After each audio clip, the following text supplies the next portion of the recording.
From the outside, Cafe Canal looks like just another trendy cafe. It's surrounded by well-known New York City neighborhoods like Soho, Tribeca, and Chinatown. The pastries look delicious, and tourists might not notice the double N in Canal and the iconic leaf next to the name. They claim the title New York's first CBD cafe and lounge. CBD, as in cannabidiol, is one of the active ingredients of cannabis. Thank you. The staff's really friendly and happy to entertain questions. My name is Anna.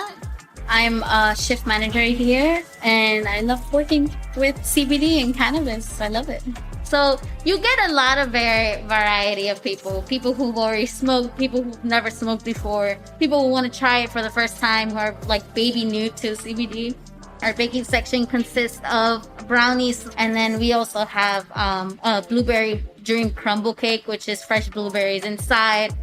Sugar crumble on top. It's not that sweet, but it's super good. Anwuli Obidi is the chef behind the cafe's inviting menu.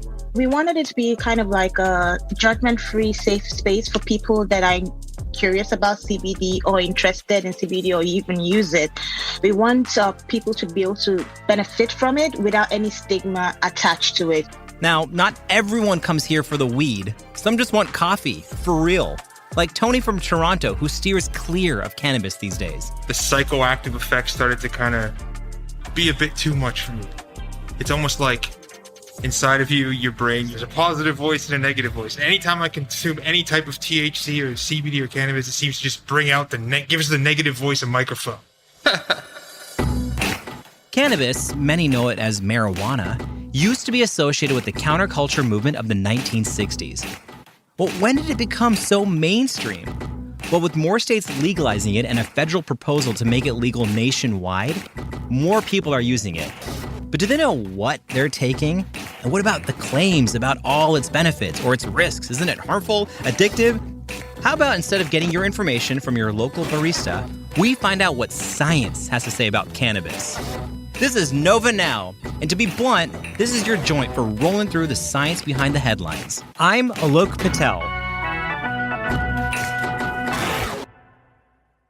And if this episode gets you fired up, you should check out Nova's hour-long film, The Cannabis Question, streaming on the PBS Video app and Nova's YouTube channel.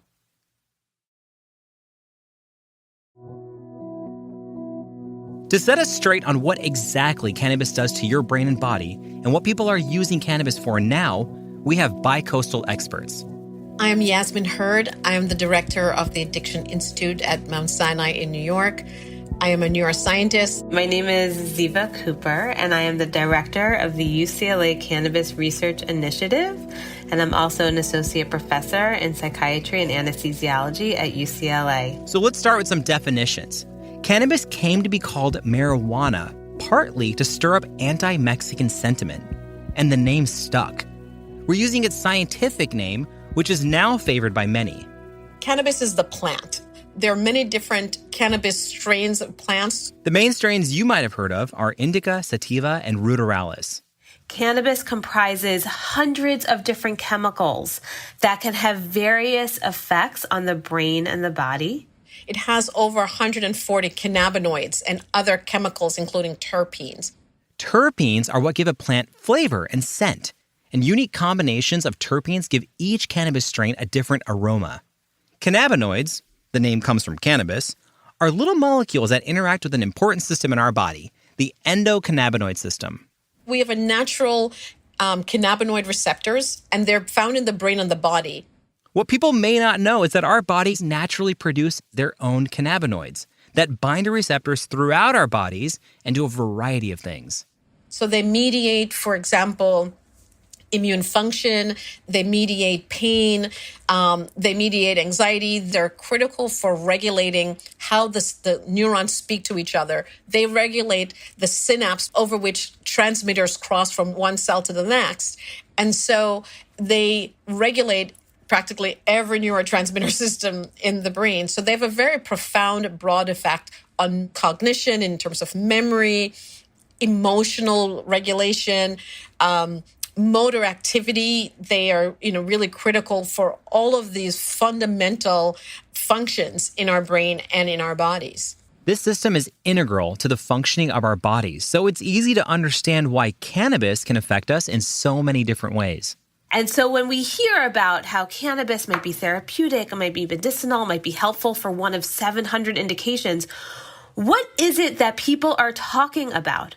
So we can't just refer to cannabis as one plant. We have to think about the different chemical constituents that act very differently in the brain and body to potentially exert both the potential medicinal effects as well as having potential adverse effects that we should be very mindful of. But we don't know much about these effects. There's actually not as much research as people would like to think about cannabis. Of the over 140 cannabinoids, we really have only studied 2, and one of them more predominantly. Right now, we have the most information about the chemical constituent called delta-9 tetrahydrocannabinol, better known as THC. THC is the cannabinoid that induces the high. More recently, we've been hearing a lot about another cannabinoid. CBD, or cannabidiol, is another cannabinoid, and that is a non-intoxicating cannabinoid. There's also a lot of variability to consider, like in the concentration of the CBD or THC in the cannabis you're studying. And it turns out that obviously dose matters.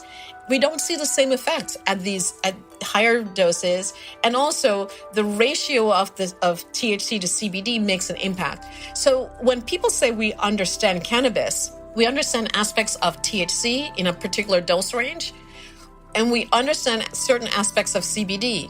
There are about 140 cannabinoids, and there are over 400 other chemicals. And that interaction, to study them one by one and to study the interaction, we still don't know so much. Many people in our society think, cannabis has been studied for decades. We know it's safe. We know it's good.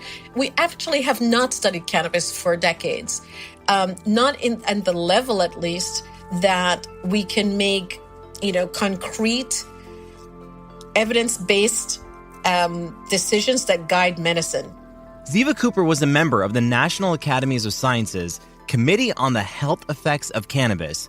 In 2017, the committee published an almost 500-page consensus report on the health effects of cannabis and cannabinoids. Only about 50 pages of it was related to the therapeutic effects of cannabis and these chemical constituents in the cannabis plant called cannabinoids. The rest focused on negative aspects of cannabis, especially addiction. And that's the focus of Yasmin Hurd's research. We know that about 30% of people who use cannabis will develop a cannabis use disorder, meaning a clinically diagnosed disorder. That's about the same percentage as for other drugs like cocaine, for example, or heroin. Over the years, advances in production have made the cannabis that's consumed more potent. We now have a higher concentration of THC, and we know that the higher the concentration of THC, the greater the possibility of developing an addiction. But it's difficult to predict who will develop a disorder. The person sitting next to you could consume the same amount of drug, but they have certain differences, whether it's in their genetics, their environmental upbringing, or just what might be in the cannabis that they consumed versus what you consumed. And that's enough to make them have a cannabis use disorder and you not. But it is Russian roulette. You don't know whether or not you're going to be that person to develop not only an addiction, some people develop psychosis or anxiety disorders or depression. So that's a challenge for us in science and medicine, is being able to identify those people who would be at greater risk versus those who will be resilient. What happens when someone develops cannabis use disorder? Well, one of the initial effects of cannabis use is an increase in dopamine, a neurotransmitter associated with pleasure and reward. Chronic cannabis use can alter our endogenous opioid system. The use of the cannabinoids over time, their receptors actually become tolerant. So the cannabinoid receptors need more and more of THC. So people start taking more of the drug. And the more they take, cannabinoid receptors actually are inhibitory receptors. So they shut down certain circuits. So over time, they start to shut down circuits that may be critical for cortical functioning in terms of decision-making, cognitive effects, and memory. and they increase stress responsivity. So initially, many people think, oh, cannabis decreases my anxiety, but that's when they're taking low amounts and in the beginning. And over time, it increases their anxiety stress response. So it is changing of the cannabinoid receptors. And I was wondering if you could talk to us about the effects of cannabis on the developing brain and the endocannabinoid system. I mean, the brain doesn't fully develop until our mid-20s, so what should we be worried about here? We look at prenatal THC, and we see both in children who are exposed prenatally to cannabis that they show early signs of comorbid psychiatric vulnerability early in life. You can see it months after in childhood. And this anxiety propensity, aggression propensity, ADHD propensity. So this is one thing that we really must be clear that the developing brain is very vulnerable. The endocannabinoid system is critical for hardwiring of the developing brain. During development, it lays out the foundation for the pathways that are created. So if our children are being exposed during that developmental period to cannabis, that has profound impact. Leading to vulnerabilities to psychiatric problems that emerge when they're adults, says Yasmin Hurd. From animal studies, she and her team have made a couple findings. It's THC that's inducing these long-lasting effects into adulthood. But we still don't know about CBD and the developing brain. And, we'll know that in a couple of years. So there's good reason for caution, but also there's optimism in terms of cannabinoid-related products for medicine. We have to start off with the only FDA-approved cannabis medicine today, CBD, for the treatment of two pediatric rare forms of epilepsy. Some children suffer from severe seizures that don't respond to conventional treatments. A CBD-based drug called Epidiolex is now available to help tame the irregular brain activity that causes these seizures. Epilepsy, it's this imbalance between our inhibitory cells and the excitatory cells. And so you have such hyper-excitability. And CBD, Epidiolex, reduces the excitation of these cells. But we still don't know what's the mechanism by which CBD actually does this. Yasmin Hurd and her lab have been studying how chemicals in cannabis can be used to treat opioid addiction. To better understand the effects of prenatal THC exposure, Hurd's team gave pregnant animals THC and followed their offspring into adulthood. Animals that were exposed to THC during prenatal life, they would self-administer more heroin, especially during stressful conditions. And we would see similar thing with adolescent THC exposure.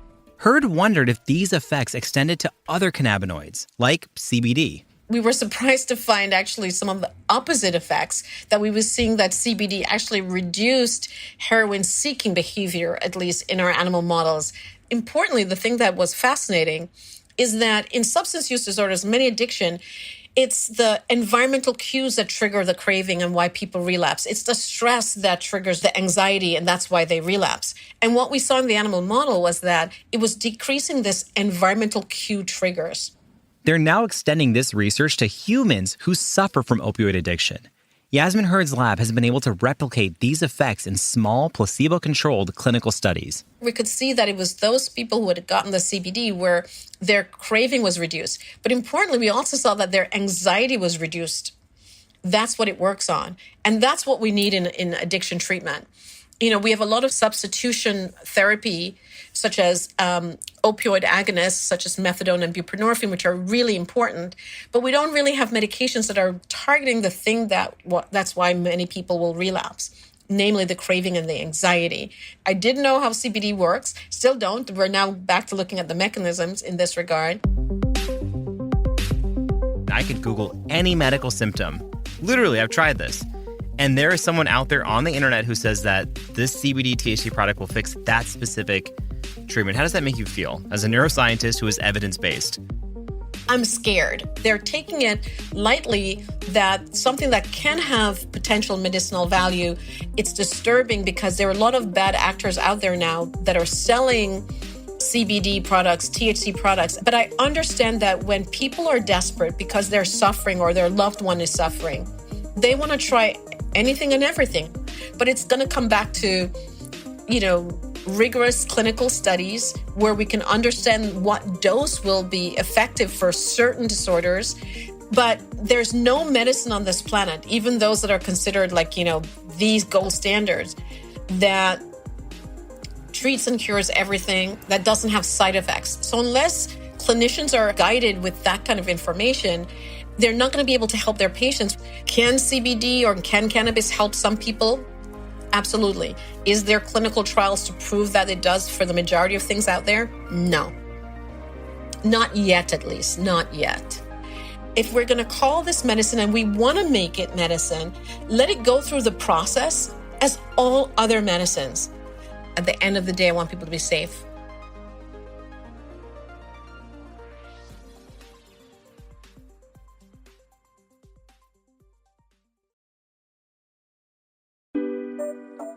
I decided to check out the cannabis dispensary close to my apartment in San Francisco. They had their cannabis retailer license for adult and medicinal use displayed right where you'll see it when you come in. And I gotta say, I am impressed. The employees were really nice and helpful, and they almost seem like bartenders, but they go by the term bud tenders. As expected, they have a lot of THC and CBD products, but they have products that have CBN, CBG, THCV, Delta 8. Some of these cannabinoids most people haven't heard of. And they have so many products. The kind you smoke, of course, and baked goods and candies, but also drinks, cooking oils, seasonings. I even saw shrimp chips. With so much out there, I asked some experienced consumers how they select their products and figure out what dose is right for them. To be honest, I have enough friends that consume cannabinoid products that I mostly pick my products based on word of mouth and if something is highly recommended by a friend. Everyone's needs, wants, experience levels are different. I would consult a bud tender. I actually went to a dispensary and spoke to a nurse practitioner about anxiety, and I have hyperthyroid. So she spoke to me about which types of THC I should look for and the dosages and how much CBD I should have. When you talk to people about the potential therapeutic effects of this plant, you'll frequently hear that cannabis has been used for thousands of years. We're back with Ziva Cooper to talk through the science behind therapeutic claims for cannabis and how consumers can use it safely. But while I was doing research about the evidence supporting the medicinal effects of the plant, I noticed that there actually really wasn't much research that had been done in relation to the indications that people were using the plant for. But she says that body of research is growing. THC has been studied rigorously for many decades. And so we've learned a lot about THC's effects in people under these rigorous trials where you're comparing placebo to THC. But there's also a lot of information in studies that have employed cell models or animal models. For instance, can THC be helpful for pain? Can it be helpful to increase appetite? What happens when people use THC to help them sleep or to decrease anxiety?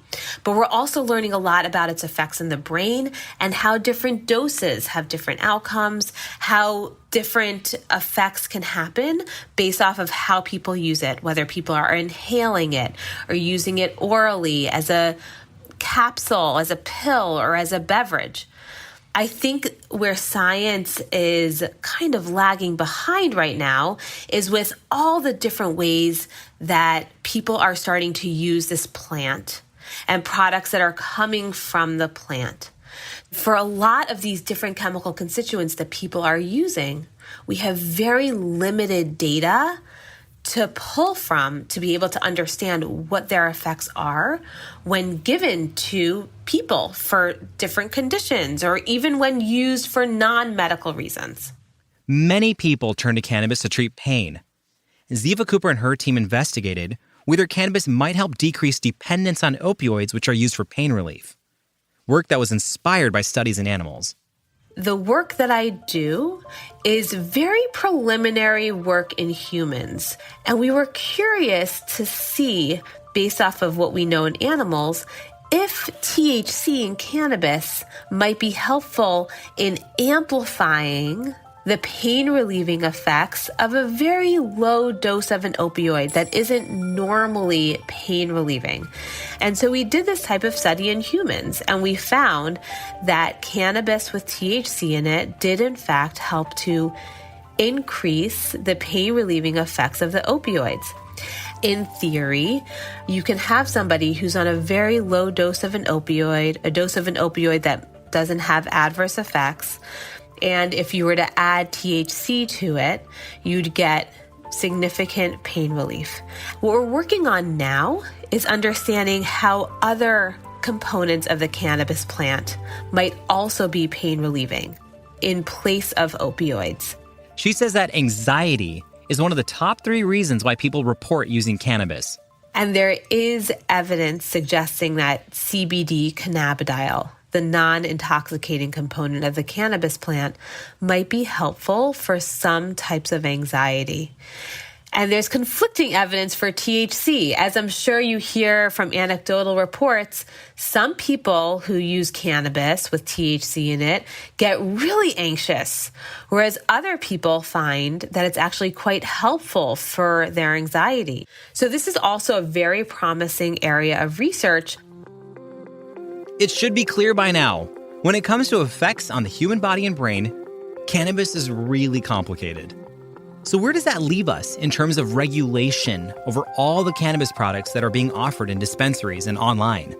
Every state has different regulations related to how cannabis and these products are handled. So in California, we have the legal cannabis market, which means that there are regulated dispensaries that are providing products according to LA counties or California states' regulations. But we also have the unregulated market as well. A big aspect of this is labeling, how products have to be tested for heavy metals and mold and pesticides, and how accurate is that label with respect to reporting how much THC is in that product, how much CBD is in that product. And so when somebody goes into a dispensary, they have to, A, understand if it's a regulated dispensary, if it's adhering to these testing protocols, and B, they have to be knowledgeable enough to understand what those labels actually mean. And that's a really big issue right now with consumer cannabis literacy. And so as scientists, we're trying to figure out all these effects, whether you use it as a topical or an edible or smoking or vaping. And in many states, people can just walk into dispensaries and not necessarily get guidance on which products to use. We're kind of leaving the responsibility up to the patient or up to the consumer. You know, some of these products are tricky. I'm sure you, of all people, have seen some of the candy bars that look like legit candy bars you can get over the counter, but they're like the marijuana counterpart. But it's difficult for people to tease this out. The cannabis products that are available for people to consume, how close those relate to the ones studied in labs? And I guess my question is going into the difference between synthetic and plant-derived cannabis products. Like, what are we testing in labs in comparison to what people out there are actually getting? It really comes down to what are the chemicals in that natural product. So if somebody's using a candy bar or gets a gummy that has CBD in it, what are some of the other chemicals in there? How much THC is there in there? How much of other cannabinoids are in there that might be contributing to CBD's effects? And so that's different when we're talking about a synthetic or a isolate, where you're just looking at CBD by itself. So although we can't, because of federal restrictions, necessarily go to the dispensary that's right down the block from my office and get the products, bring them into lab and test people with those products, we can kind of mimic what people are using by getting products that are federally available and, sanctioned, and be able to start looking at these in the laboratory. So we can look at natural CBD. We can look at natural THC. We can compare them to synthetic. However, the industry is quickly evolving, so it is hard for the science to keep up and be able to test all the new and novel ways that people are using it. And there's this hot new product, Delta 8 THC, that's different from the Delta 9 that we're familiar with. This is over the last 6 to 8 months. This has become very popular. People are asking questions about it, but being able to study it in the lab is difficult in part because we have to be able to get access to some source of Delta 8 THC. So while people are self-experimenting, the scientists who can actually do the studies in the laboratory and compare Delta 8 THC to Delta 9 THC or compare it to placebo, we're trying to work hard to be able to get the funding to do that type of research, to be able to get the products so that we can actually feasibly do that research in the laboratory. And that leads to a lot of questions. And the scientist has to say, well, it depends, or well, we don't know, or well, let me get back to you in 5 years, which is frustrating for the community. There's also the question of the doses people use versus the doses that are actually studied in the lab. The cannabis that used to be available that has been rigorously studied in the lab was very low in THC concentrations. So let's say 3% THC, 6% THC. When you compare that to the 20% THC, 30% THC cannabis that you can get in the dispensary down the street, the effects you would expect are going to be quite different. When you ask people about their patterns of use and how much THC they're actually getting, a lot of people aren't necessarily aware, or they're not necessarily thinking about the THC percent in the cannabis that they're buying. So from a scientific perspective, when I'm trying to figure out the impact of cannabis on behavior and physiology, I'm trying to get a sense of what people are using in Los Angeles, how much THC exposure they're getting on a day-to-day basis. But it's actually difficult because people don't necessarily even know themselves what they're using. Since 1970, cannabis has been prohibited under federal law as a Schedule I substance. The DEA defines Schedule I substances as drugs with no currently accepted medical use and a high potential for abuse. Over the years, local policymakers have started to see it differently, and the recreational use of cannabis is now legal in 19 states, Washington, D.C., and Guam.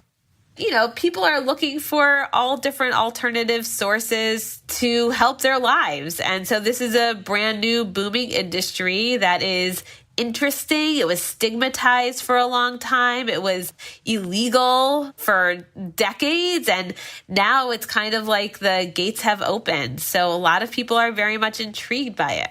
Now there's a push in Congress to change its legal status at a federal level. Here's Senator Chuck Schumer, who introduced the bill. This is monumental because at long last, we are taking steps in the Senate to right the wrongs of the failed war on drugs. The war on drugs has really been a war on people, particularly people of color. Yasmin Hurd supports undoing decades of damage to communities that have been disproportionately harmed by this criminalization. Absolutely no cannabis should be criminalized. But she does have some issues with how cannabis policy has been implemented. She cites the 2018 Farm Bill, which legalized hemp, a variety of cannabis with no more than a 0.3% concentration of THC, as well as any part of that plant. That includes cannabinoids like CBD, but only CBD derived from hemp. But it's a little ridiculous because CBD from the regular cannabis plant is also CBD, so it should also not be scheduled. So it's crazy that cannabis-derived CBD is still scheduled, but not hemp-derived CBD.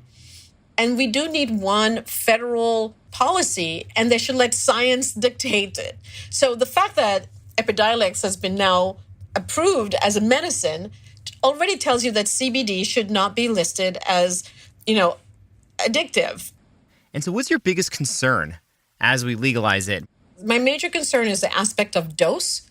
Because there was no dose limit when they legalized cannabis in certain states, in the majority of states now, that does become a problem because now it's unlimited. These high potency extracts that people sometimes refer to as dabs, wax, shatter.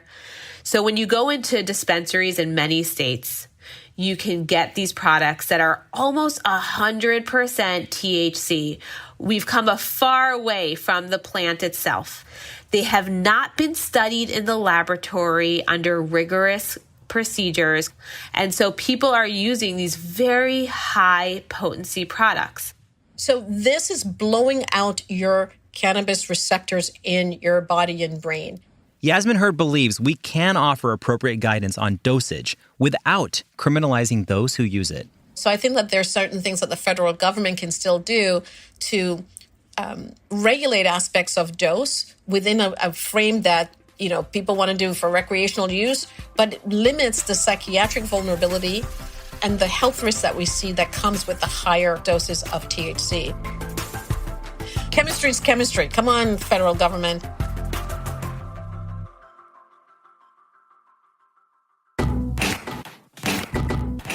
Nova Now is a production of GBH and PRX. It's produced by Terrence Bernardo, Ari Daniel, Jocelyn Gonzalez, Isabel Hibbard, Sandra Lopez Monsalve, and Rosalind Tordesillas.